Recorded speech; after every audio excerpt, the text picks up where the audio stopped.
That introduction. It's because it gives me an opportunity to remind you that the first large-scale digital computer in the United States was a Navy computer operated by a Navy crew during World War II. And recently I've been finding that I have to remind people of that because there's been a tendency on the part of a certain junior service to try and claim credit for those early computers, and they didn't even exist yet. So please remember that it was a Navy computer. And if you're wondering why I kept my cap on, I had a reason for that too. It's because this is my identifier. I hope you all know by now that every record in a computer system must have an identifier. That's so you know where to put it and how to get it again. There's something odd about those identifiers, though. They have to be understood both by the person that originally puts it on the record and the person who later looks at the record. That's where my problem has been. I go wandering around airports and people come up to me and say, "When's the next plane leave for Houston?"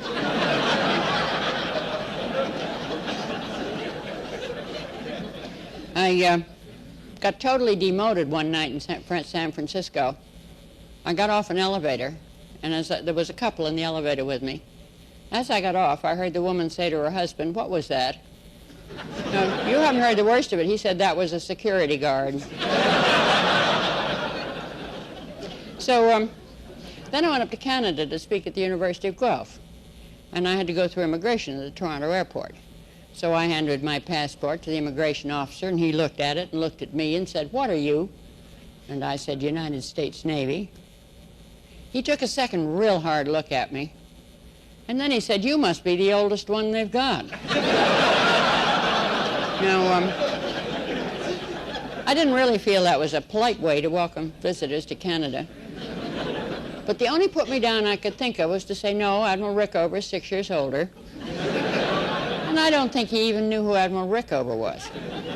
But if you know what I am, I'll take my cap off. That only goes to show my white hair. Actually, I can remember when Riverside Drive in New York City, along the Hudson River, was a dirt road. And on Sunday afternoons, as a family, we would go out and sit on the drive and watch all the beautiful horses and carriages go by. In a whole afternoon, there might be one car. Cars were enormously expensive. They were individually built. There was no such thing as gas stations. If you went on a long trip, you got 5-gallon cans of gasoline, put them on the back deck, strapped into the car, and took your gasoline with you. If you broke down in the middle of Utah, you wired back to the manufacturer. Then he sent a man out with a part. Then he worked on the part till it fitted your car. Then along came a gentleman named Henry Ford with two concepts: standard interchangeable parts and an assembly line. And he started to build Model Ts. I think we've totally forgotten how tremendously that changed the world. You could have any color you wanted as long as it was black. They cost between $300 and $600, and people started to own cars. Naturally, once they had cars, they demanded roads. We built them. Gas stations appeared. Garages could stock the interchangeable parts. They appeared. People found they could move to suburbs and drive to work. Then, of course, they wanted to shop near home, so we had to build shopping centers. I think we've forgotten the tremendous developments that followed from the Model T Ford. Now, whether you recognize it or not, the Model Ts of the computer industry are here. We've been through the preliminaries of the industry. We're now at the beginning of what will be the largest industry in the United States. And I'm quite worried about something. When we built all those roads and the shopping centers and all the other things and provided for automobile transportation, we forgot something. We forgot transportation as a whole. We only looked at the automobiles. Because of that, today when we need them again, the roadbeds of the railroads are falling apart. They're dumping polyvinyl chloride around the countryside. If we wanted to move our tanks from the center of the country to the ports to ship them overseas, there are no flat cars left because we move all the cars on those racks on the roads now. If we wanted to move coal to replace oil, There are probably not enough hopper cars to move both the grain crop and the coal. And the truth of the matter is we've done a lousy job of managing transportation as a whole. Now, as we come to the world of the microcomputer, I think we're facing the same possibility. I'm afraid we will continue to buy pieces of hardware and then put programs on them, when what we should be doing is looking at the underlying thing, which is the total flow of information to any organization, activity, company, or what have you. We should be looking at the information flow and then selecting the computers to implement that information flow. Now, of course, if we do that, one of the first things we'll need to know is something about the value of the information we're processing. It's close to 8 years now that I've been trying to ask people how they valued their information. I've gotten the finest assortment of blank stares you ever saw in your entire life. They even questioned whether there was a difference.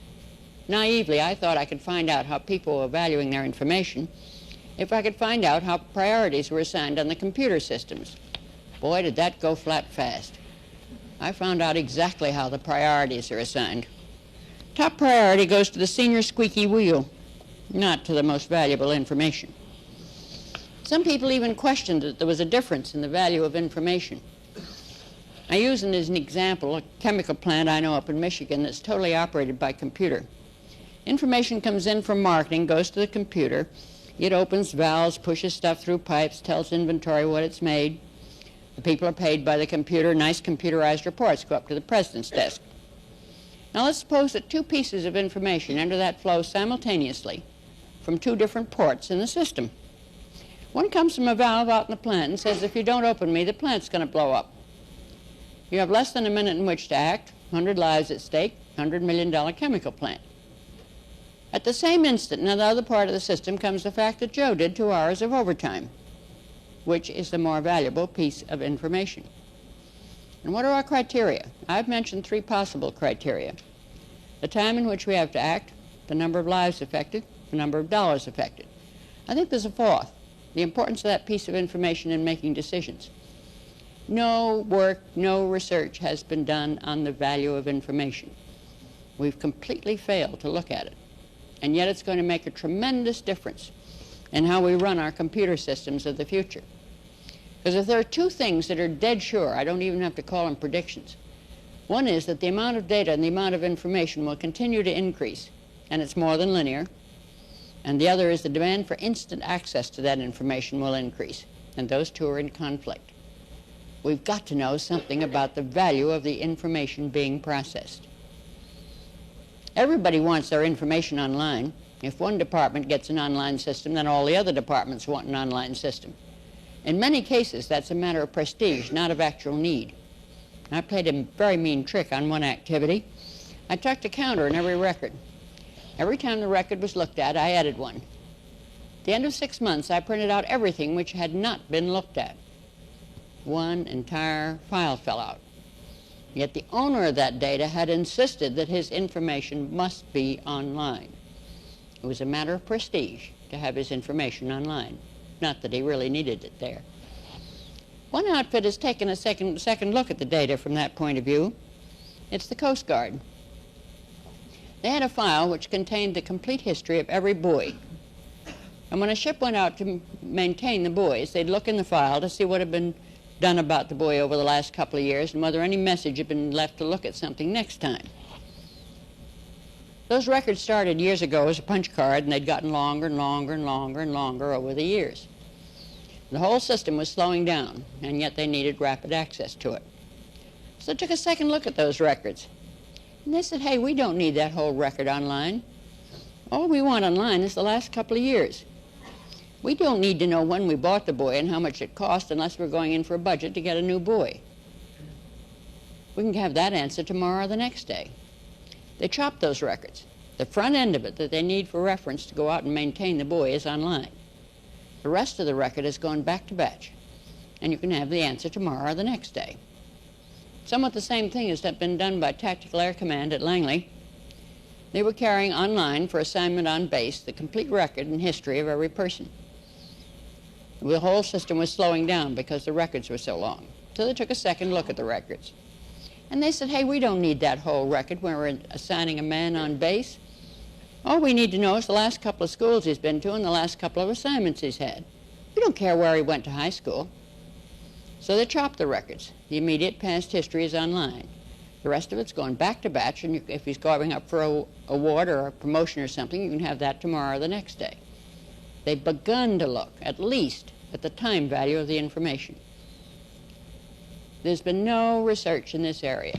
There's no one publishing papers, not even on the relative value of information within an organization.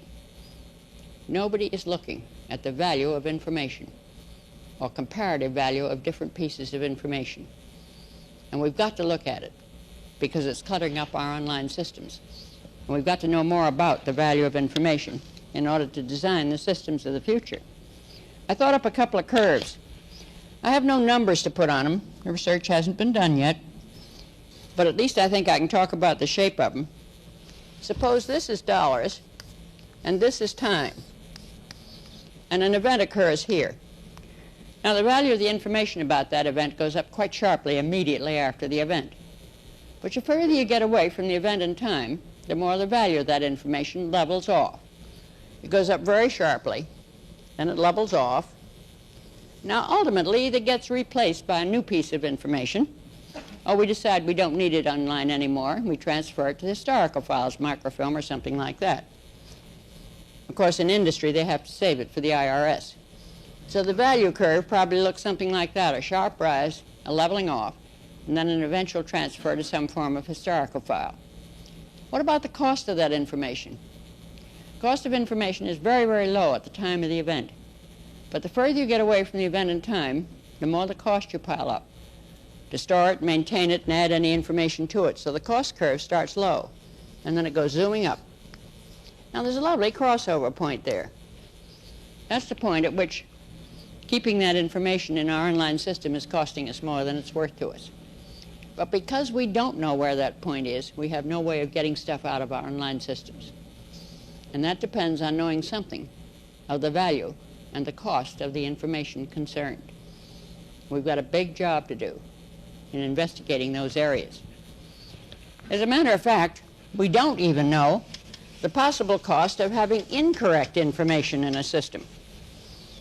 This vastly upset Lieutenant Colonel Rendleman down at Maxwell Air Force Base, and he decided to investigate the possible cost of having incorrect information in a system. He found a section in the privacy law. Fortunately, most of our government employees don't know it's there, or haven't found it yet, which says that if you have incorrect information in a personnel file, and if because of it someone's denied a promotion or a raise or something like that, they have a right to sue the federal government. It's one of the very few cases in which the individual is directly given the right to sue the federal government, and it's a very powerful paragraph. Whenever any agency fails to maintain any record concerning any individual with such accuracy, relevance, timeliness, and completeness, boy, that's 4 powerful words, as is necessary to assure fairness in any determination relating to the qualifications, character, rights, opportunities of, or benefits to the individual that may be made on the basis of such record, and consequently a determination is made which is adverse to the individual may bring a civil action against the agency, and the district courts of the United States shall have jurisdiction in the matters under the provisions of this subsection. So we decided to find out how much it might cost to have incorrect information in a personnel file. And he said, let's suppose I have a personnel file on 8,000 people. And he said further, let's suppose that I know the file is 95% correct. He selected things and looked at them and gotten a correctness percentage. Of course, I don't believe there's a personnel file in the country that's 95% correct. But he said, let's suppose it is. And that means that 5% of those records contain incorrect information. 400 of them contain incorrect information. Then he went and talked to the decision-making people and the psychologists and so on, and he says, what's going to be the effect of that incorrect information? And they said, well, it's going to stick out. It probably won't match the rest of the file. Nobody takes any chances on anybody nowadays. We think in 90% of those cases, a negative decision will be taken on the basis of the incorrect information. That would mean in 360 cases, a negative decision is taken on the basis of incorrect information. Then he said, we don't know how many of those people will sue. We have no experience with that yet. So by the laws of probability, we'll have to say it's 50-50. 180 of them sued the government. Now, of course, they're bound to win their suit because the incorrect information's in the file. So he said, let's suppose the damages are $2,000. I think he underestimated that. $100 for court costs, $650 for lawyers. Each of those cases is going to cost us $2,750. How much do we stand to lose because of incorrect information? Well, it turns out that 180 times 2,750 is darn close to $500,000. $495,000. The possible cost of information in that personnel file. Now, to make that computation, the possible cost of incorrect information, we can't make a clear estimate of how much we're willing to spend to correct the file. I now know that economically I can go up to almost $500,000,000 to get that file to a higher level of correctness, because that's what I stand to lose. We've almost never made any computation of the possible costs of incorrect information in the system. One of the things that bothers me is we've talked about data processing for 30 years. We spent all our time talking about the processing, hardware and software. We paid no attention to the data. And yet the data is our raw material. Our output is information, our product. And we should be concentrating on the data and the information. The hardware and software are, after only the tools which we do the processing, and should not occupy the primary position in our thinking. It's high time that we began to turn our attention to the data and the information that we're putting out. I don't know how I'm going to persuade people to do it, but I'll try hard. There were a lot of things that were pushing me toward worrying about all this future business. We ran the Mark computers all during World War II. I thought you might like to know that the first computer bug is still in existence. We were building Mark II the summer of 1945. It was a hot summer in Cambridge, and naturally, since it was World War II, we were working in a World War I temporary building. Air conditioning wasn't very good, no screens, and Mark II stopped. We finally located the failing relay. It was one of the big signal relays, and inside the relay, beaten to death by the relay contacts, was a moth about this big. So the operator got a pair of tweezers and very carefully fished the moth out of the relay, put it in the logbook, and put Scotch tape over it. And below it he wrote, "First actual bug found." I knew you'd be glad to know that the bug is still in the logbook under the Scotch tape. It's in the museum at the Naval Surface Weapons Center at Dahlgren, Virginia. Now, I've told that story a lot of times. It turned out some people didn't believe me, particularly the American Federation of Information Processing Societies. So they made an expedition to Dahlgren, and sure enough, they found the first bug in the logbook under the Scotch tape. So they took a picture of it, and last year in the July 1981 issue of the Annals of the History of Computers, they published a picture of the first bug. And I think it's rather nice that the Navy is keeping a few of the early artifacts, like the first bug and me and a few other things. However, it finally got to be 1946, and each one of us the war was over. Each one of us had to decide what we were going to do next. Now, up to that time, the Waves had all been reservists. In 46, the Navy offered the opportunity for the Waves to transfer to the regular Navy. So naturally, I applied for transfer to the regular Navy. And I was turned down because I was too old. The cutoff age was 38, and I was 40. And incidentally, it's just as well to be told you're too old when you're 40, because you go through the traumatic experience, and it never bothers you again after that. I really recommend it highly. However, I elected to remain in the reserves. Now, back in those days in the reserves, we had 3 jobs to do: summer training duty, weekly meetings, and take correspondence courses. We had to take correspondence courses according to our designators. I was then an ordnance officer. At present, thanks to the now defunct Bureau of Naval Personnel, it turns out I'm an aeronautical engineer, but I don't worry about that. So I took ordnance courses, and of course the Navy was using up all the old manuals at the end of the war. So I learned all about big guns and gun turrets and everything we were then phasing out of the Navy, though now it may come in handy again, till I ran out of ordnance courses. The only other courses that would credit for my designated were the War College courses. So absolutely terrified, I sent for the first War College course. And they sent me the first problem. I was to fuel a task force at sea in minimum time. And all they told me was how fast the different ships could pump oil and receive oil. And of course I knew nothing about fueling ships at sea. But I had to do something. So I lined up an oiler and a carrier and started pumping from the oiler to the carrier. Perfectly clear that wasn't going to get me minimum time. So I decided they must have given me the rates for some reason. I looked at those, found I could simultaneously pump oiler to carrier and carrier to destroyer. And they'd both be filling up because the rates were different. Now somewhere along the line, somebody had given me a course in problem solving. And they'd told me to always extend every solution. So I did. I started pumping from the destroyer to a corvette. We still had some then. That was all working beautifully. But that course had also told me I must generalize every solution. So I did. On the other side of the oiler, I pulled up a cruiser and a destroyer and a corvette. I ended up with half the task force, all hitched up with lines, sailing down the middle of the ocean.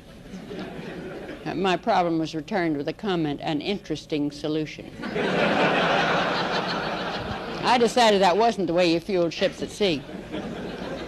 Well, along came the next problem. This time they gave me a squadron of submarines, told me scout the Caribbean minimum time.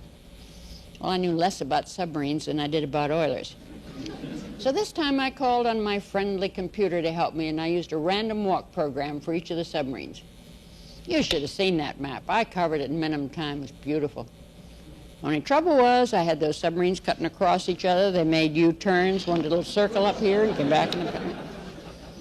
An interesting solution. I was even beginning to feel some sympathy for the poor guy at the War College that had to read my solutions. And along came the third one, and that was the important one. I was to make a plan to take an island. Then after I completed my plan, I was to make 2 reviews of it. I was to review my plan in the light of all possible enemy actions, all possible future events. And then I was to review the cost of not carrying out the plan. 2 reviews which are critical to any plan whatsoever, yet I keep finding them left off of our plans for computers. We have a very bad tendency to base our plans for computers on the equipment we have in-house and the things we're doing now, and totally fail to review them in the light of the equipment that will be available and the things that we will be doing. I think the saddest phrase I ever hear in a computer installation is that horrible one, "But we've always done it that way." That's a forbidden phrase in my office to emphasize the fact I keep a clock which operates entirely counterclockwise. Now, the first day people meet it, they can't tell time. By the second day, they discover what used to be 10 hours, now 10 after, they can tell time again. Normally, it's not till the third day that they recognize that there was never any reason why clocks should run clockwise. They could just as well have run counterclockwise. There's no reason for the hands to go by the digits. I have another clock that has a pointer and the digits go around on a drum. It tells perfectly good time. Of course, by now I have a digital clock, and my helpful crew gave me an hourglass. But they sit there day in and day out and say, never, never, never in this office say, "But we've always done it that way." Now, when it comes to carousels at airports, I can see a good reason why they run this way. That's because most people are right-handed, and that's the way you grab your bag. I still haven't found out why helicopter rotors go the way they do, but I find it rather interesting that the "we've always done it this way" seems to be so much embedded in things. And it's the most dangerous phrase you can use in a computer installation. So hopefully, I'll give each one of you a very small gift. I will promise you something.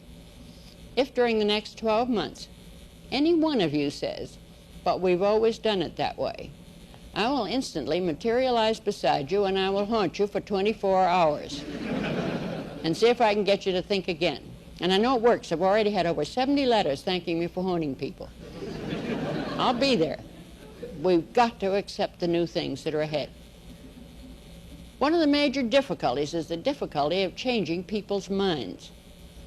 I had to give a presentation for the EDP Policy Committee of the Joint Chiefs of Staff, all admirals and generals.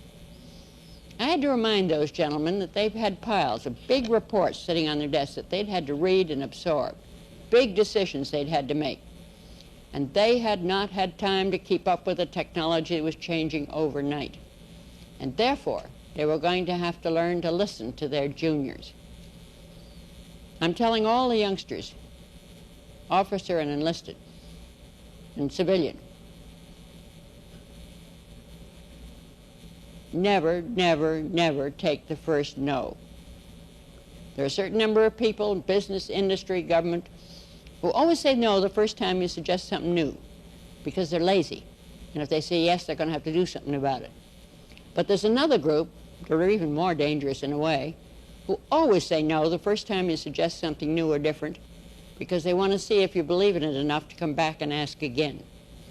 So never take the first no. Always go back and ask again.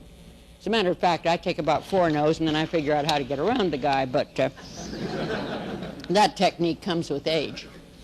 I ran into one of these guys during World War II in Buard.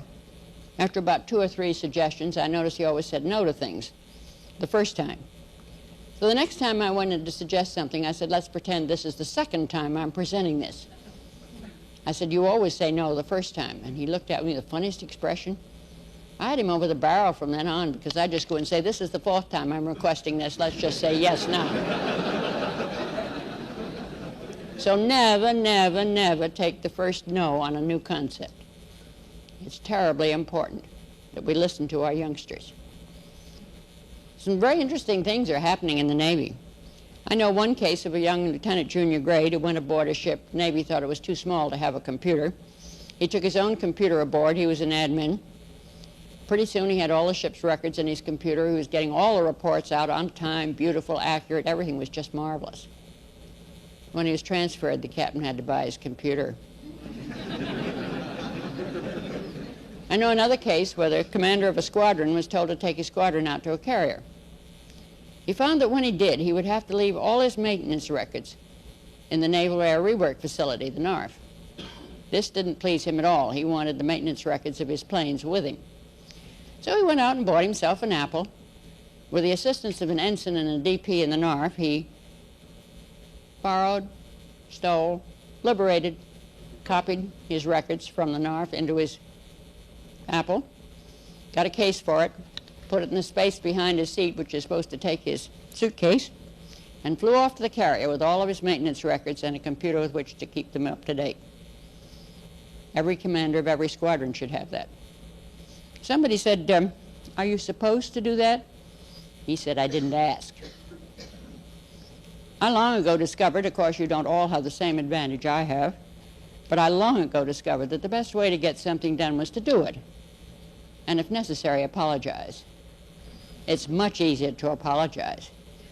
You have no idea, oh gee, I didn't know I couldn't do that. I can turn into the most helpless old female you ever saw.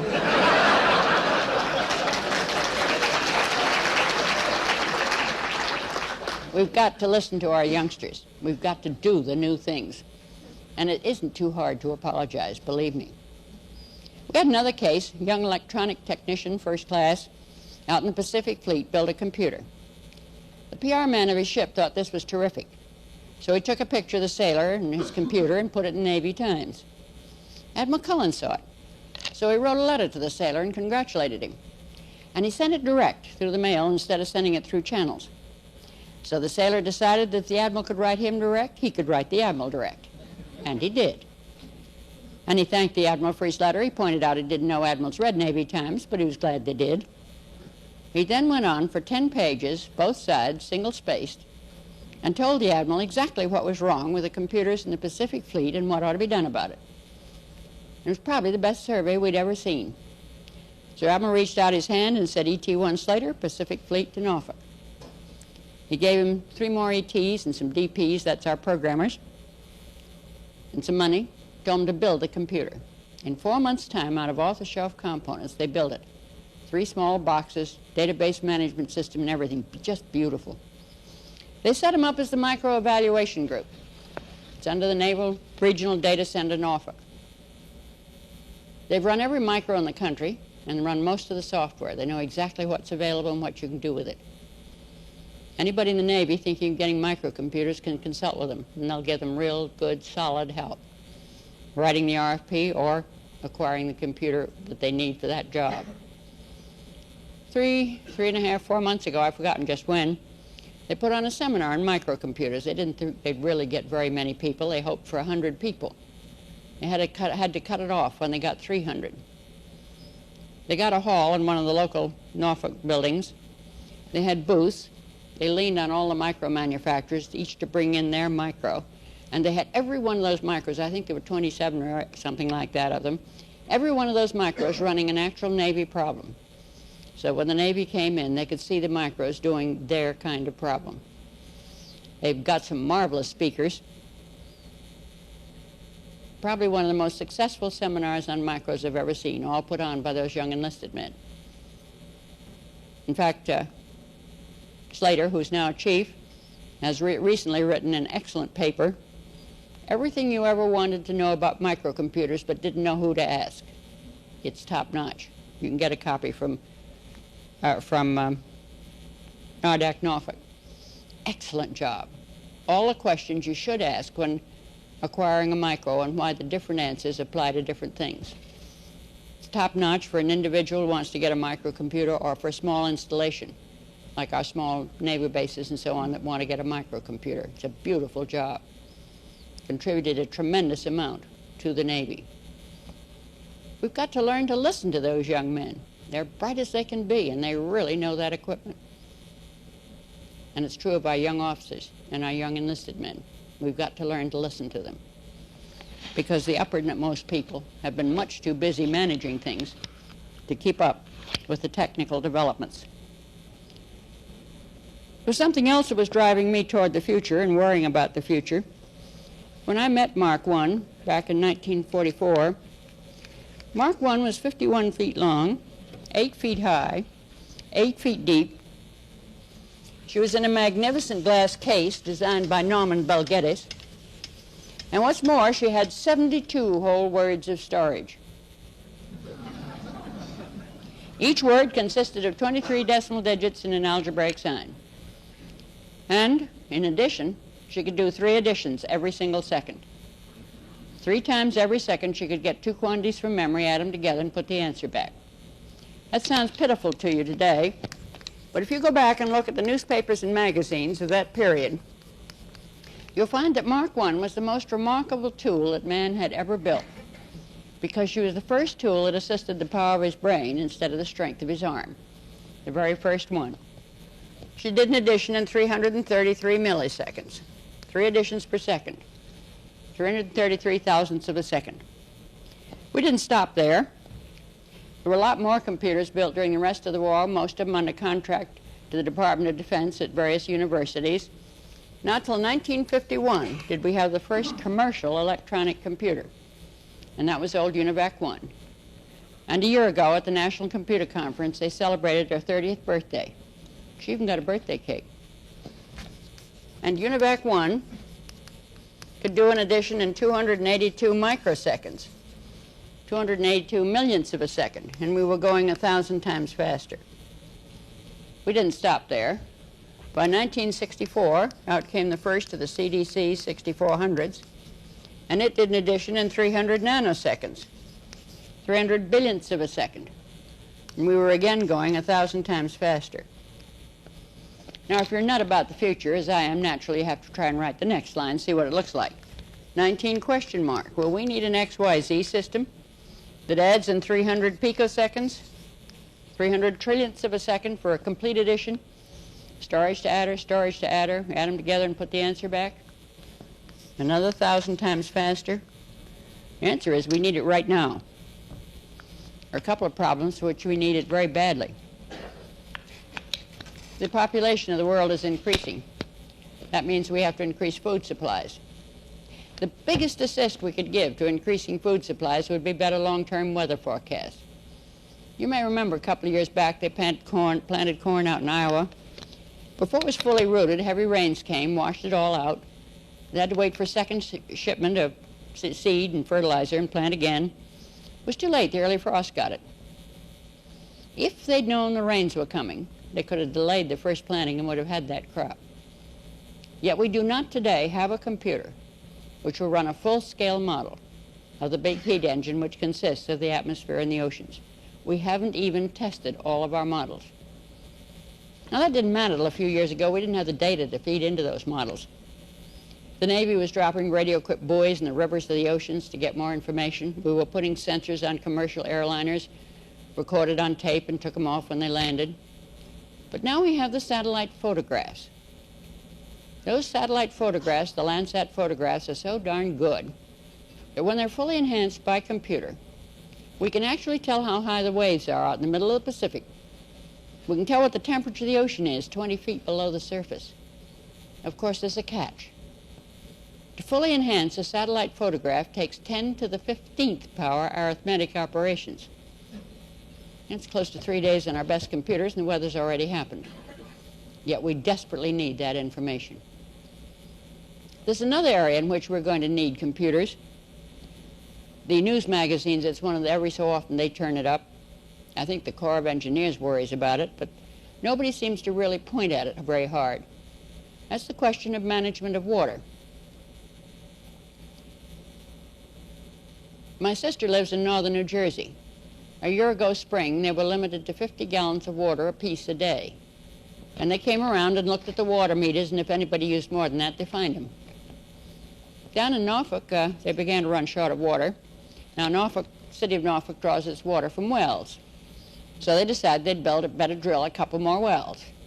And they got awful cute about it. They drilled them in the corner of the naval base and thought they'd get away with it. But they were in Suffolk County. So now Suffolk County is suing Norfolk County for stealing their groundwater. Nobody's getting the water, of course. Down in Florida, they drew so much water, they opened huge sinkholes and dumped houses and cars into them. Out in Colorado, the eastern half of the state's dry, the western half has water. So, same thing. So, the easterns think it'd be a ducky idea to poke a tunnel through the Rockies and get water from the western half. No way are the westerners going to give their water to the nasty old easterners. In fact, Colorado, Nevada, California, all those states out there are in the courts fighting over who can draw how much groundwater from where and how much water from which river. Water supplies are going to be one of our major problems of the future. We may even import water from Canada instead of oil. Can you imagine what kind of computer power it's going to take to manage water so that every individual in the United States gets his fair share of pure water? It's going to be one of the biggest jobs we ever tackled. At the other end of the scale, we need the itty-bitty computers. I'm awfully fond of a small town in New Hampshire. They used to have sort of a septic system and a great big open burning dump. Along came EPA and said, you can't do those awful things anymore. We'll give you a large sum of money. You will put in a tertiary treatment plant for the sewage and an incinerator in place of the dump. So they did. They even had a parade with a band and everything when they dedicated the incinerator. They love parades in New England. Then they found they had another problem. Because they took the EPA money, the nice little old lady who keeps the town records, which used to be two lists, one a list of the taxpayers, she checked them off, paid taxes, the other was a list of voters, she checked them off at town meeting. But now she has to report to the township, the county, the state, the federal government, EPA, OSHA, EEOC, IRS, Social Security, government reports. Every one of them is arranged differently and totaled differently. And she's going to have a computer just to get the government reports out. And that's happening to every small business, every doctor, every lawyer, and every small town across the country. We're still going to need the itty-bitty computers. Everything from the itty-bitty up to the great big ones. I said we're going to have some trouble getting there. To explain that, I have to explain something about myself. I'm an extraordinarily annoying employee. I normally drive all of my bosses totally nuts because I won't do anything till I understand what I've been told to do. So when you tell me to do something, I start asking questions till I get a clear picture of what I've been told to do. Well, they told me that first computer was adding in milliseconds. So now I naturally said, what's a millisecond? Well, they told me it was 1,000th of a second, and I had a problem immediately. I could see a second go by on the clock, but darned if I could see 1,000th of it. So I said, please show me a millisecond. And nobody would show me a millisecond. Time went on with me still fussing till somebody stuck a finger on one of my programs and said, hey, you wasted 5 microseconds. And I said, so what? What's a microsecond? Well, they told me it was 1,000,000th of a second. And again, I had a problem. In the first place, I didn't know what a million of anything was. The biggest check I'd ever seen was less than $1,000. I didn't know what a million was, and if I didn't know what a million was, I didn't know what a millionth was, and I fussed and fumed. I wanted to know what a microsecond was. I got nowhere. Pretty soon over in the engineering building, they started talking about circuits that acted in nanoseconds, billionths of a second. Well, that really had me on the ropes, because in the first place, I didn't know what a billion was. I don't think most of those guys up in Washington do either. And if you don't know what a billion is, how on earth do you know what a billionth is? I fussed and fumed. Finally, one morning, in total desperation, I called over to the engineering building, and I said, please cut off a nanosecond and send it over to me. And I've brought you some today. Now, what I wanted when I asked for a nanosecond was, I wanted a piece of wire which would represent the maximum distance that electricity could travel in a billionth of a second. Because it wouldn't really be through wire. It would be out in space at the velocity of light. So if you start the velocity of light and use your friendly computer, you discover that a nanosecond is 11.8 inches long. The maximum limiting distance that electricity can travel in a billionth of a second. Well, I was real happy with my nanosecond. I looked at it from all angles. I thought about it. I looked at wall switches and counted the distance. Some of those lights went on. Gee, these may have taken a couple thousand nanoseconds. Finally, at the end of about a week, I called back and said, look, I need something to compare this to. Could I please have a microsecond? I've only got 1 microsecond, so I can't give each one. There's a microsecond. 984 feet. I sometimes think we ought to hang one over every programmer's desk so they'll know exactly what they're throwing away when they throw away a microsecond. I hope you'll all get some of these nanoseconds. I've got lots of them with me. They're absolutely marvelous for explaining to wives and children and admirals and generals and people. And you may find yourself in a spot where you have to explain why 2 pieces of equipment have to be close together, or explain to an admiral why it takes so damn long to send a message via satellite because there are an awful lot of nanoseconds. It's very effective, he'll believe you. So you may need a nanosecond, and I hope you'll get some. I hope you'll feel free to use this demonstration if you need it. There's only one thing you have to be careful about if you're going to use the demonstration. Normally, I put these in my overnight bag and check it. One day, I put them in my shoulder bag and went down to National Airport. And it took me 20 minutes to explain nanoseconds and microseconds before I could board an airplane. So if you caught them around with you, be sure you check them. I've got lots of nanoseconds for you here. I bet you didn't know nanoseconds came different colors, but they do. But I said I wanted to add in 300 picoseconds. Now, a picosecond is 1,000th of a nanosecond. The best way to make picoseconds is get one of those big pepper grinders, and you can make picoseconds all over the table. 300 picoseconds is going to be 1/3 of a nanosecond. And there's my problem. I haven't got enough distance to get from disk to add or disk to add, or add the two together and put the answer back. I'm beginning to push the velocity of light. Now, Dr. Einstein very carefully explained to us that when matter attains the velocity of light, matter turns into energy. It goes poof. Now, of course, I'm perfectly willing to admit that our bright young engineers are going to get beyond the velocity of light.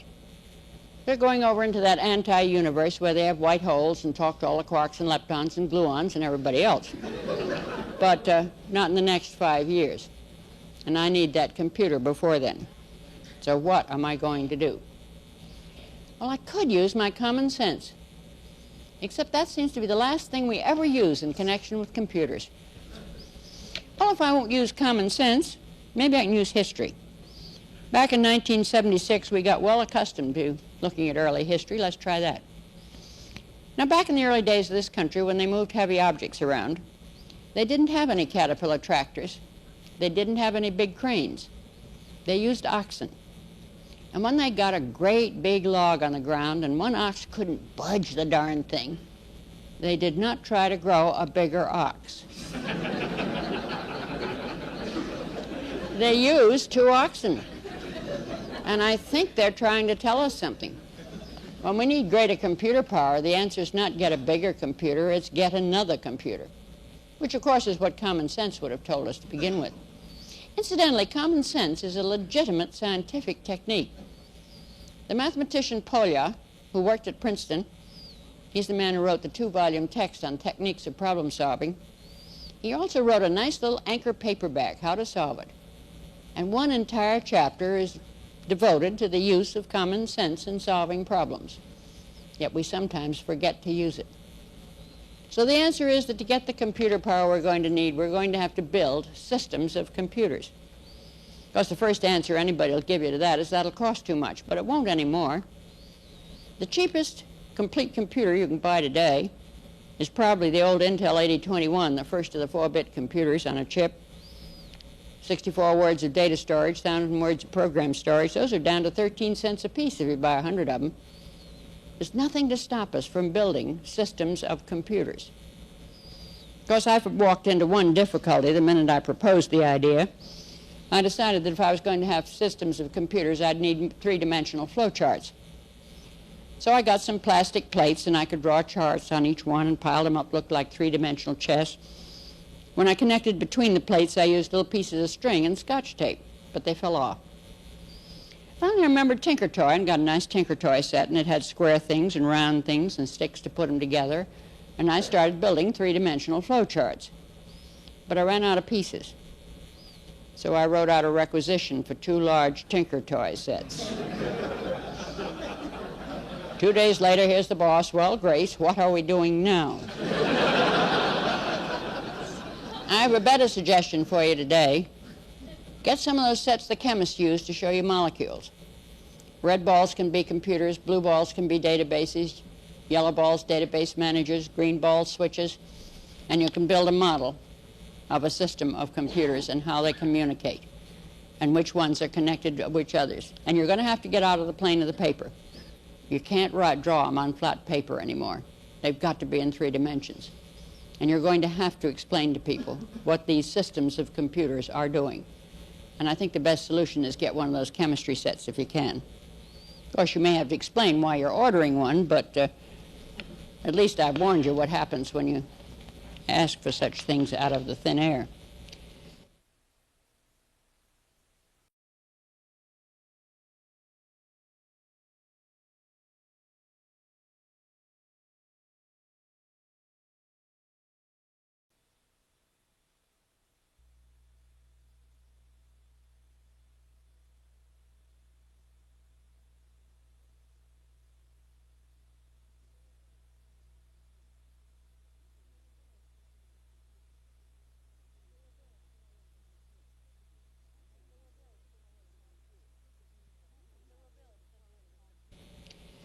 So we'll build systems of computers.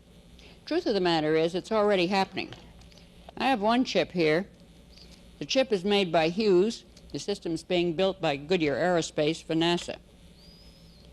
This particular chip has 8 processors on it. They're lined up 4 and 4. You may want to look at it afterwards. I'll have it here. There are 8 processors on that chip. The system consists of 128 by 128 processors, 16,384 processors all in one system. They call it the multiple parallel processor. Now, of course, you might think that's going to fill a room like Mark I did. Not at all. All the processors are in one cabinet. Second cabinet holds all the input, output, and controls. Third cabinet is a PDP 1134. Because obviously you have to have a computer if you're going to manage 16,000 computers. Each pixel from a Landsat photograph will go to one processor. Pixel includes position, color, intensity, everything else that you know about that pixel, and can communicate with the surrounding pixels. It's to be used to hunt for oil and minerals and stuff like that there. The other chip I have here is the first I've managed to get my hands on of the very large-scale integration. I have no doubt that there are more of them in some of our classified things in weapon systems, but this one's out in the open. 3 of these chips form the micro mainframe. 3 chips to form a mainframe computer. When you look at it, you'll find that the microprocessor is just one of the processors on this. It has built-in multi-programming, all the other fancy things. The micro mainframe. We're beginning to be able to build systems of computers. And the sooner we start doing it, the better we can respond to the need for rapid response and rapid development of things. Now, we're not going to get there overnight. We can't suddenly throw out all of our big dinosaurs and replace them with systems of computers. It'll have to be a step-by-step procedure. I'd like to show you something about how we can get at this sort of concept. This is my horrible example. It's a DOD system, not Army, Navy, Air Force, Marines, or Coast Guard, DOD. That's different. They went out and bought themselves a 256K computer. And of course, they were going to put great big problems on it. Along came the manufacturer and said, you can't run that thing without an operating system. So they loaded in an operating system, of which 35K is resident at all times. The rest out on disk, you call it in when you need it. Well, they didn't want it to take naps or rest, so they said we better multi-program it. So in went a multi-programming system, of which 28K is resident at all times. Some of you may recognize which computer this is, but don't mention it out loud. It's a rather well-known one. Then they wanted to hang terminals on it so they could ask questions and put in programs, so they had to have time sharing.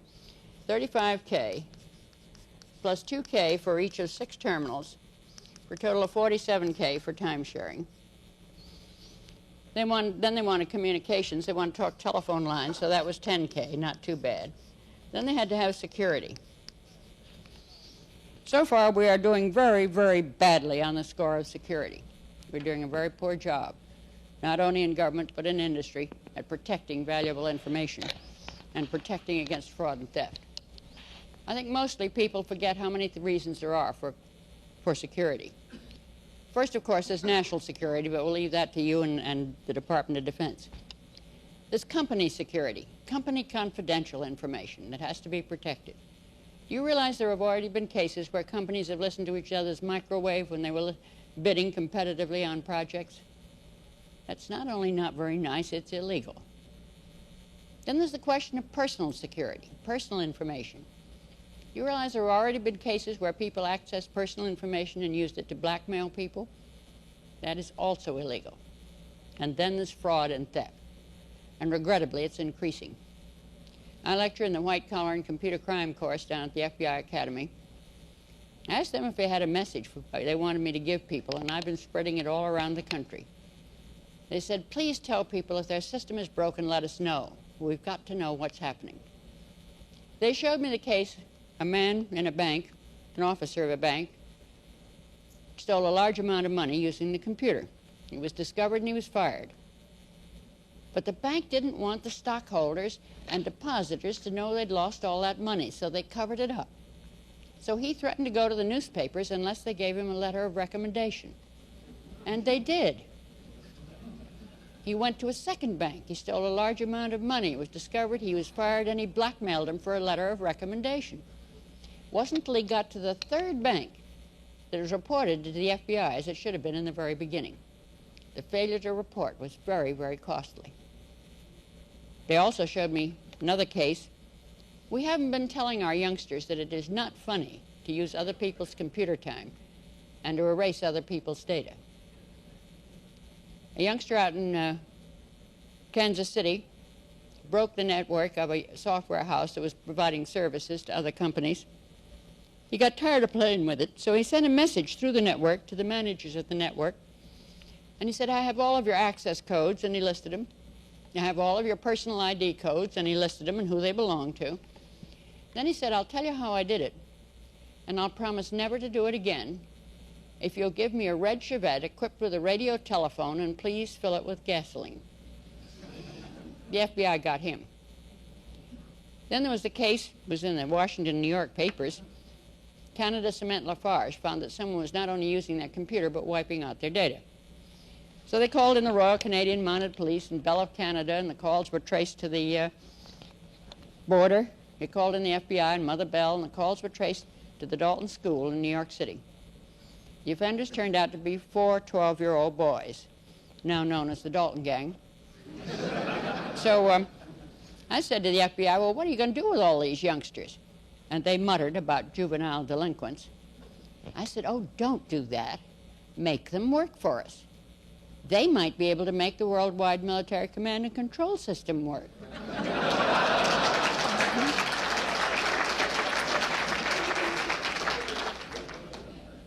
Certainly throughout industry, I have found major difficulties in security. I was tickled to pieces with a New England insurance company out in Portland, Maine.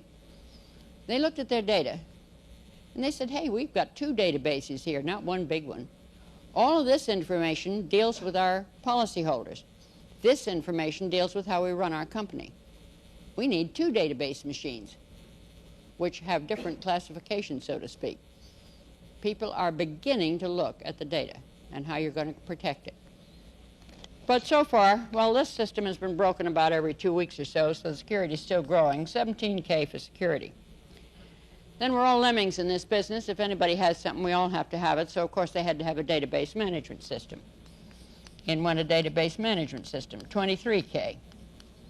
For a total of 160K of overhead, pure overhead. That minor earthquake they had up in New England did not come from the Laurentian Fault. When my sainted Scots grandfather heard about this, he rolled over in his grave. 160K for overhead. I left them with 96K to put their programs in. But they couldn't write a 96K program because they were multi-programming, so they had to have at least 3 partitions in there. Programmers are limited to 32K per program, and ain't that ducky. You buy a 256K computer, you can write a 32K program. Have you looked at your overhead lately? Let's get rid of it. Let's start building a system of computers. Let's put in one microcomputer and have it handle all internal consoles and security, another one and have it handle all external consoles and security. Now I've begun to protect my system. This is my operating system. If I can access your operating system, I'll break your system. If you want to know how to do it, I'll tell you too afterwards. Now I put micros out front. A terminal calls in. The micro asks for the ID of the person operating the terminal, and you give it. The micro breaks the connection and calls back the terminal on which that ID is legal. Now why go through a callback procedure? Look at those kids calling in. They got the telephone number of Canada Cement Lafarge. They called in. The microcomputer asks for an ID. You give an ID. Now it's either you either borrowed, stolen, copied, or bought someone's ID, and all those have already occurred. You give it. Micro breaks the connection. It'll never call back the illegal terminal. And short of piggybacking or an actual wiring within the building, you don't get over that. It has another advantage in that either the micro or the mainframe can change the number of the terminal number, so that you may know your access number, but you do not know the number assigned to your terminal because it may have been changed 2 minutes ago. And it's a fairly good way. I wish more of the banks were using it. The callback procedure, because it's much easier to keep people out of a system to begin with than it is to get them out after they've gotten in. Now let's put a third micro in and have it handle the database. Database manager. That concept has a long and interesting history and is a good example of the way we do not accept new ideas. It was first proposed by Bell Labs in 1972. And they showed that a back-end computer went faster and cost less to manage the data. Nobody paid any attention. In 1974, they published a paper, Back-End Computer for Database Management. I can't believe people read it. Nobody did anything about it. Usually we listen to Bell Labs. In 1977, the Army, working with Kansas State University in Cullinane, put a back-end computer for database management. Showed it went faster and cost less, but even they're not doing it. 3 years ago at the National Computer Conference at Anaheim, they showed the first of the database machines, a machine built to do database management. It's not a computer, it doesn't compute, except to count one once in a while, a database manager. People didn't pay attention. Finally, this year, 10 years after we first latched onto the idea, the Navy's putting a database machine in at Point Magoo. And I have a paper here by Frank Malabarba, Database Machines, It's About Time. I can't understand why it's taken us so long to realize that a better specialized machine to handle database was always going to go faster than a general purpose machine. Plus the fact that the minute you go to database machines, you can have more than one database. And in a Navy installation, we could have one database which was highly classified and another one which was open. And it means that more than one computer can access the database.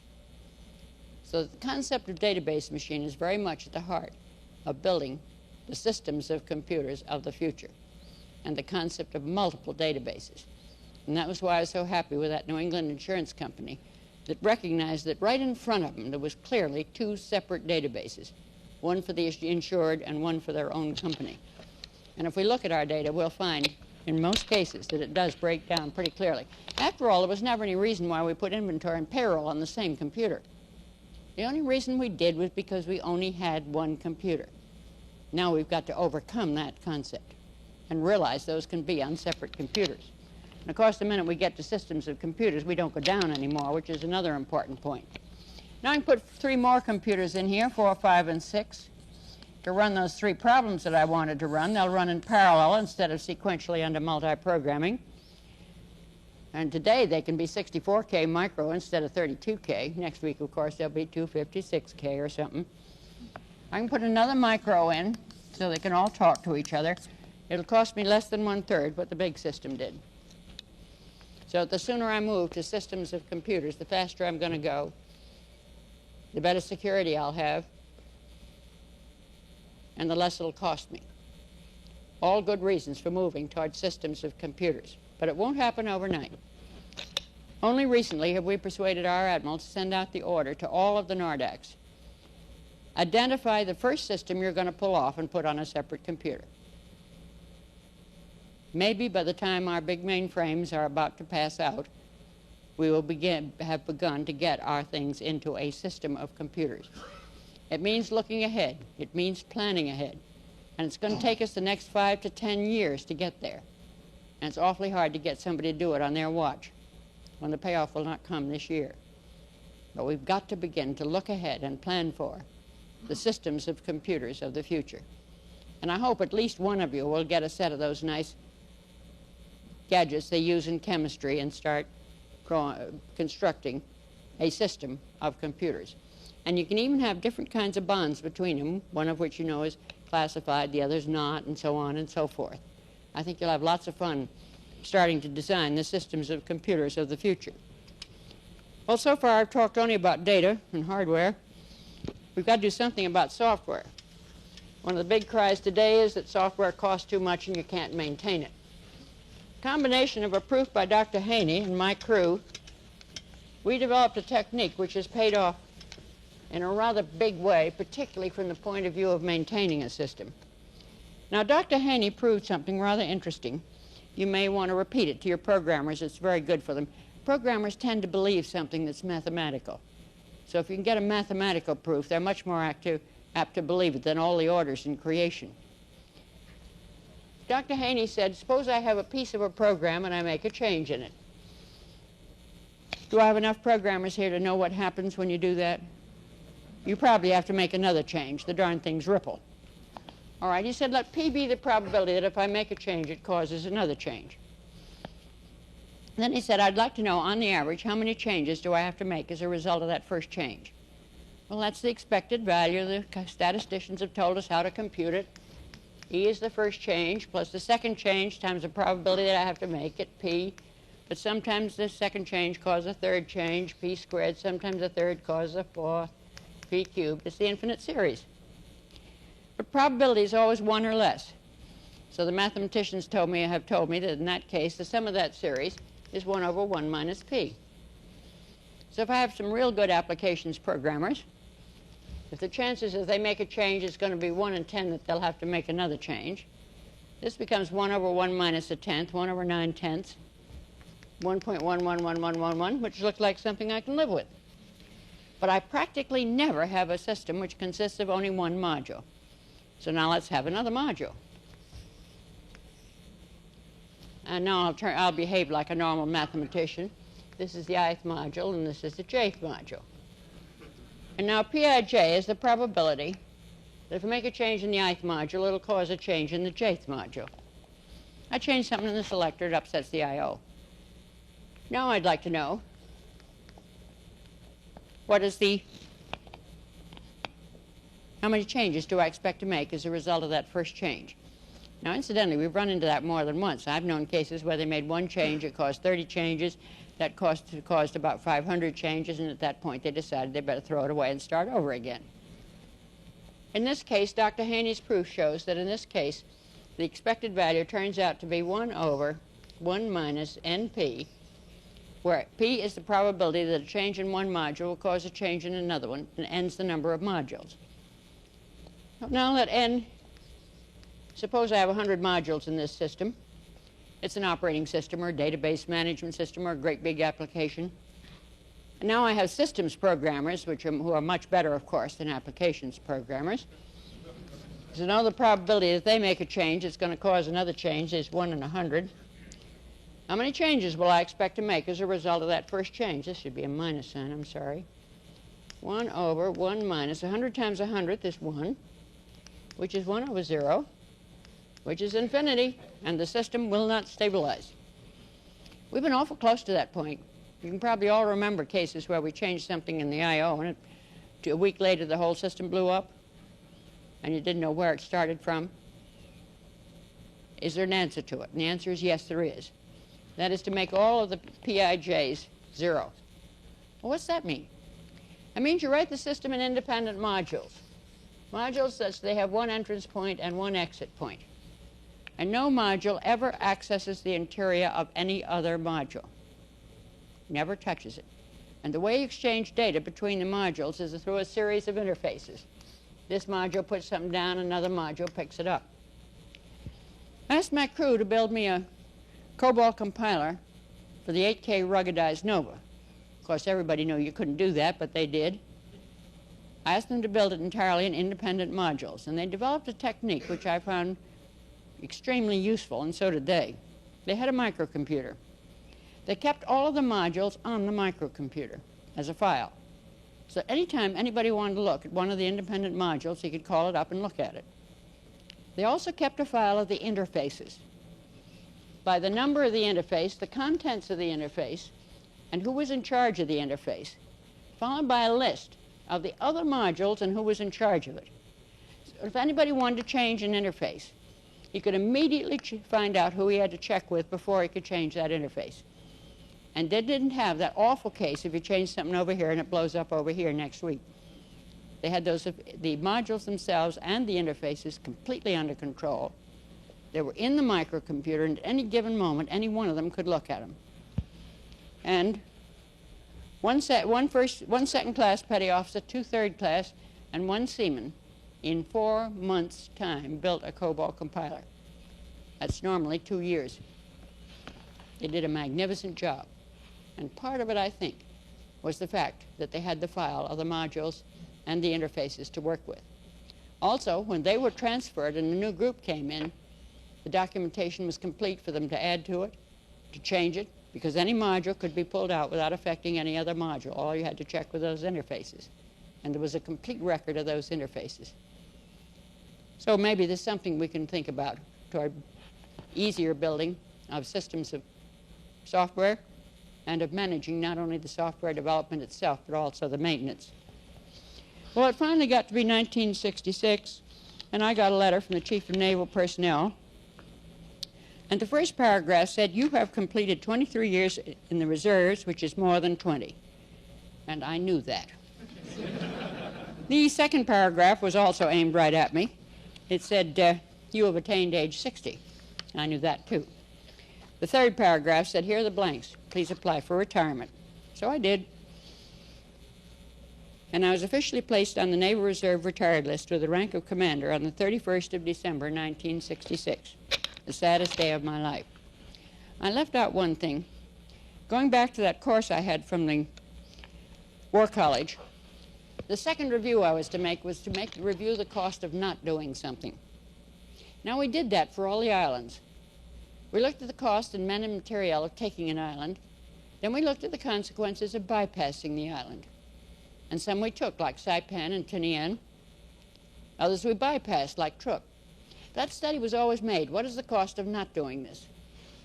I've long advocated the use of the standard high-level languages. And I'd go to one of our data processing installations and say, why aren't you using standard COBOL instead of all those bells and whistles the vendor gives you? Oh, we get a few extra bits and bytes or something like that, or microseconds. I said, have you looked at the cost when you go to the next computer? Cost of conversion? Well, we'll think about that later. I finally decided that I had to find somebody that would really scare people. So I looked around Washington to see which agency really did scare people. And I decided it was the General Accounting Office. That's because they come and look at everything you're doing and then go tell Congress about it. So I went over to GAO and said, do you realize how much it's costing us not to use the standard high-level languages? And they said no. They made a year-long study. The answer they came up with was rather interesting. They said that between that time and 1985, about 8,500 of the general management computers in the total federal inventory would be replaced. And furthermore, that the cost of conversion was running $450 million a year. $450 million a year down the drain simply because we had failed to implement the standards. Money we could have had for all the things we wanted to do, and far outweighed anything we saved by using the special bells and whistles that any vendor gave us. That was a case where most people totally failed to look at the cost of not doing something. They'd tell me that, oh, well, they couldn't possibly enforce the standards this year. They'd have to get new forms. They'd have to beat all the programmers over the head. They'd do the standards bit next year. And they wouldn't look at the cost of not using the standards. So that review goes right up along with the all possible enemy actions, the cost of not carrying out the action. Well, finally, they retired me on 31 December, '66. Thanks to our highly automated pension system, I got my first pension check on the 1st of April. 2 weeks later, I got a call from the Pentagon, come down to Washington, we want to talk to you. So I came a-running, as I always do when the Navy sends for me. I had to wait in Mr. Ream's outer office. There were 2 captains there. Naturally, since I was only a commander, I spoke to them very pleasantly and respectfully. However, inadvertently, I managed to tell those 2 men, my, aren't the captains young nowadays? One of them turned out to be my new commanding officer, so I started on the right foot. Mr. Ream took one look at me and said, the Navy payroll's been written 823 times, this has got to stop. So naturally, I said, yes, sir. It ended up, he asked me to return to active duty with a job of standardizing the high-level languages and getting the whole Navy to use them. I noticed how the first half of that job was finite, the second was infinite. But I'd be very glad to make a start on it. And so I reported on the 1st of August, 1967, on 6 months temporary active duty. And so far, it is the longest 6 months I've ever spent in my entire life. As for Navy personnel, they gave me 2 Navy men, DP3s, a civilian and a secretary, an office in the 5th deck of the Pentagon, that's the attic, slant roof, escalators go to the 4th deck, and you hike to the 5th. They gave us each a desk and a chair and a pad and a pencil. Standardize the high-level languages, start with COBOL. No cards, no tapes, no computer, and no budget. Well, since I was initiating a new Navy activity, the first thing I did was go out and buy a coffee urn. The second thing I did was teach my new crew the things the chief had taught me during World War II. And I'd like to assure you that our new Navy men and women are just as good as any World War II man ever was. It only took them 2 weeks to completely furnish the office. The only day we nearly got in trouble, they turned up with a coffee table like they have down in the secretary's office. The captain took one look at it and said, "Where'd you get that?" But I remembered what to do. I just stood perfectly straight and said, "Captain, it wasn't bolted down." So that became one of our mottos: if it isn't bolted down, bring it home. In fact, we did so well that the junior officers at NAV Cossack eventually gave us our own flag. It's a beautiful nylon boat flag with grommets and everything on a pole beside my desk. And it's a skull and crossbones. And to the best of my knowledge, we were the only office ever in the entire Pentagon to openly fly the Jolly Roger and operate under its aegis. Of course, I also taught my crew that when we go out to get something, always liberate from the Air Force first, because they have everything and don't know how much they got. Second, if you can't get it that way, try the Army, because they have almost everything and they can't count. And there's no use trying to liberate anything from the Seabees or the Marines, because they liberated it to begin with. We survived, one way or another, on no budget. We had no money to buy computer time. We lived on the slack in the Pentagon computers. No good chief operator will ever schedule a computer 24 hours a day, 7 days a week. He leaves 5 minutes here, 10 there, 15 there, for the things that happen when you operate systems of computers. If he didn't need his slack time, my crew made friends with every chief operator of the Pentagon. I never knew how they got in some places, and I didn't ask. They'd call us and say, can you use 5 minutes? Can you use 10 minutes? That meant our programs had to run on anybody's computer, because everybody knew you couldn't do that. Except my crew didn't know you couldn't do that. One third-class petty officer wrote a program, low-level COBOL. It asks you which computer you're on. You can say anything from Apple to Amdahl, 370, 3500, whatever you got your hands on. And as it enters the remainder of the program, it enters the control cards and special names, and you run that computer. And you can write programs that'll run on anybody's computer. And the entire set of sets of test routines for both COBOL and Fortran compilers have been run on everybody's computers. There's no excuse for not writing programs that are portable. Well, that solved our problem of computer time. And we began to develop the test routines, first for COBOL, later for Fortran. 2.5 years later, I was invited to give a presentation for the Secretary of the Navy.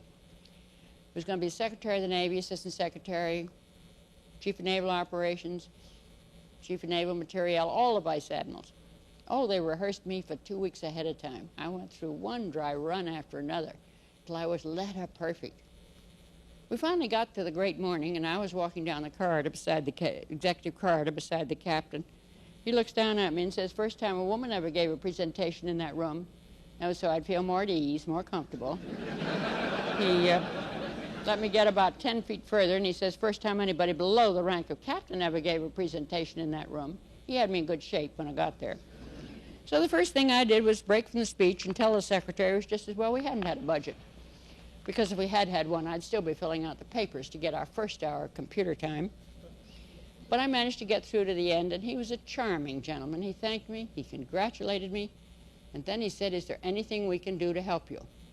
Now, I hadn't been briefed on how to respond to that question, so naturally I waded right in and said, yes, I wanted 2 more DPs, 2 more programmers, and $20,000 to survey the users of COBOL to find out what they needed next. He said he'd see what he could do about it, and that whole room collapsed in one roar of laughter. Boy, did I get out the door. I looked at the captain and said, well, what did I do this time? He said, don't you realize nobody ever asked for less than $20 million in that room before? So we got 2 more DPs and $20,000, only to run into a major problem with our DPs in the Pentagon. We found there was a large number of civilians and even some officers who were not about to listen to a young man or woman who wore a sailor suit. It got so bad that the captain finally said, we will have to take them out of uniform. I don't think I ever regretted anything more than the day I had to tell those youngsters, take off your uniforms so that people will listen to you. I tried to make up for it. I personally paid for having cards printed for each one of them with a Navy seal on it, and I made them all managers. Mr. George N. Baird, Manager, Test and Evaluation. Boy, that had a marvelous effect on the civilians. They're very respectful of managers. It even had a good effect on some of the officers, particularly Army. I find we have a very bad habit of underestimating our young people. I think we totally fail to recognize how much more they know than we knew at the same age. I can make the comparison. They've had radio and television all their lives long for both information and misinformation. I didn't have a radio set till I was a senior in high school. I built a crystal set. I didn't have a vacuum tube set till I was a senior in college. It was the year the superheterodyne circuit first came out. I knew man would never walk on the moon. They know he has. They know all about jet airplanes. They can't remember their first flight in an airplane. They were taken on a jet to visit their grandparents when they were babies. I didn't fly in an airplane till I was a sophomore in college. I spent $10, and that was a heck of a lot of money in 1925. I went up in an open cockpit biplane built out of wood and linen and wire. And it went up about 150 feet and floated along about 80 miles an hour. I'd be scared to death to go near it today. They know all about jets. I was reminded of this not long ago because I was walking out to take Allegheny's itty-bitty commuter flight from Washington to Philadelphia. I guess it's Ransom Airlines now. And there was a young man beside me. He was looking up at that plane. Finally, he turned to me and he said, "Is that thing safe?" And I said, "Yeah, why not?" He said, "I've never flown in a prop plane before." We have a whole generation that's never flown in prop planes. We've totally forgotten how much more they know than we knew at the same age. On the other hand, they're no more mature than we were at the same age. And they're looking for something which they cannot always put in words. And I've seen it across the country as I've talked at schools and colleges and to our young people. What they're looking for is positive leadership. I mean leadership in the old Navy sense. It's a two-way street. It's loyalty up and loyalty down. It's respect for your superior and keep him informed of what you're up to and take care of your crew. We've forgotten that. We think leadership only comes from some guy up there at the top. It's everybody's job. It's everybody's job to take care of their crew. For example, I decided that the youngsters coming through my group, that every one of them should be able to get on his feet and give a report and not once say, "You know." So I put a little square box on their desk with a slot in it, and if they said, "You know," during a report, they had to put a quarter in. Now, we didn't take the quarters, but it tied up their capital. And you'd be surprised how fast they learned not to say, "You know." I also decided that every one of them must be able to write a report and correct English statements and spell all the words correctly. I bought 5 dictionaries. It also meant a lot of extra time for me with the red ink at nights and weekends and then explaining for the changes. Yet before they left, every single one of those 50 or so youngsters was able to give orally and in writing a correct report in good English and spell all the words correctly. I think we forget that the 4- and 5-year-olds are learning arithmetic, the little professor. The 6-year-olds are getting speak and spell. You better look out. There's going to be a generation coming that'll know how to spell.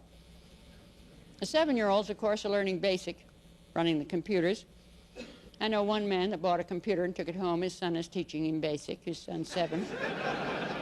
Of course, I know another guy that took a computer home. Now he has to apply to his 3 children for computer time. They're tremendously bright, and they're out there, the brightest youngsters we have ever had. Now, they're not coming from the 2 coasts and the big cities. They're coming from farm country where they still believe you have to work to earn something and work to learn something. North Dakota, South Dakota, Idaho, Wyoming, Utah, Nebraska, Kansas, Kentucky, Tennessee, northern Alabama, northern Georgia, southern Indiana, southern Illinois, West Texas. They're coming from out there in the farm country where they still have good schools, and they still believe you have to work to learn something. They're out there, the brightest we have ever had. And yet somewhere in the last 30 years, we lost that word leadership. We went overboard for management, partly under the influence of Mr. McNamara, partly under the business schools. We concentrated on this quarter's bottom line, this year's fitness report. We forgot to look ahead for the next 5 years for any enterprise. And we lost that concept of leadership. Loyalty up and loyalty down. It's the one thing those youngsters are looking for. You can't do it all by management. If I had a Marine standing here beside me, what he would say would be, when the going gets rough, you cannot manage a man into combat. You must lead him. And I think he would further add, you manage things. You lead people. We need to bring that back very badly, not only in the armed forces, but in all of government, throughout business and industry. It's the one thing that those youngsters are really looking for. Good, positive leadership. Well, eventually, the test routines were successful. The order went out which said all compilers brought into the inventory of the Department of Defense should be tested. You, Navy, shall set up a compiler testing service, which was done, and we started testing all Fortran and COBOL compilers for the Department of Defense. That left the rest of the federal government to worry about. National Bureau of Standards came and got a copy of our programs. We were glad to share them until 2 weeks later. Our programs had been putting out at the top of every page of every report, U.S. Navy compiler test. I found them loose in Washington, and they were printing out NBS compiler test, and boy, was I mad. They came around and wanted a new updated set of the programs, and I said I wouldn't give them one. I was promptly told that politically I must cooperate with the National Bureau of Standards. So I thought it over for 2 whole days. And I finally gave them a new set of the programs, and as I did, I promised them if they again attempted to change U.S. Navy into NBS, it would blow their operating system off their computer. Well, eventually we held a peace conference and exchanged our prisoners of war. And the National Bureau of Standards delegated to the Navy the job of testing all COBOL and Fortran compilers for the entire federal government. That continued till about 2.5 years ago. At that time, the Appropriations Committee of the House of Representatives made a horrifying discovery. They discovered, to their horror, that the Navy was performing a federal function. In their completely horrified state, they picked the compiler testing service out of the Navy and put it over in the General Services Administration. Now, I might be real worried about them over there, except I trained them all. They're all ex-Navy. I think they're doing all right. Since they got over there, they've gotten all new offices, all new furniture, and 2 new computers. Every 3 months, they put out a certified compiler list, which lists all compilers which have been tested and certified to meet the ANSI specifications, all the way from Apple to Amdahl and everything in between. And there is a COBOL for Apple, and it has passed the standards test. For both COBOL and Fortran, they're all listed, and you can even get the details of the test. Most of them cost around $8 or $9 for the complete details of the test of any given compiler. So, at last, we're beginning to be able to implement the standard high-level languages. I'm tremendously proud of what those youngsters have accomplished. 2 of them received the Navy Achievement Award for leading the development of those test routines. One received the Navy Achievement Award for leading the development of the COBOL compiler for the 8K ruggedized Nova. We're particularly proud of one member of the group. She finished her courses. She was a second-class petty officer, so we shipped her off to OCS. She's now in a cruise missile installation in Germany, a lieutenant, and she has just been selected to attend the Naval Postgraduate School. For myself, I've probably spent the busiest, most exciting, most challenging, and most interesting 15 years I've ever spent in my entire life, and I've loved every single minute of it. I've also received most of the honors that are given to anyone in the computer industry. Each time I've received one, I've thanked them, and then I've told them something I'd like to repeat to you. I have already received the highest award I will ever receive, no matter how long I live, no matter how many more jobs I may have. And that has been the privilege and the responsibility of serving very proudly in the United States Navy. Thank you all, and don't forget to get a nanosecond.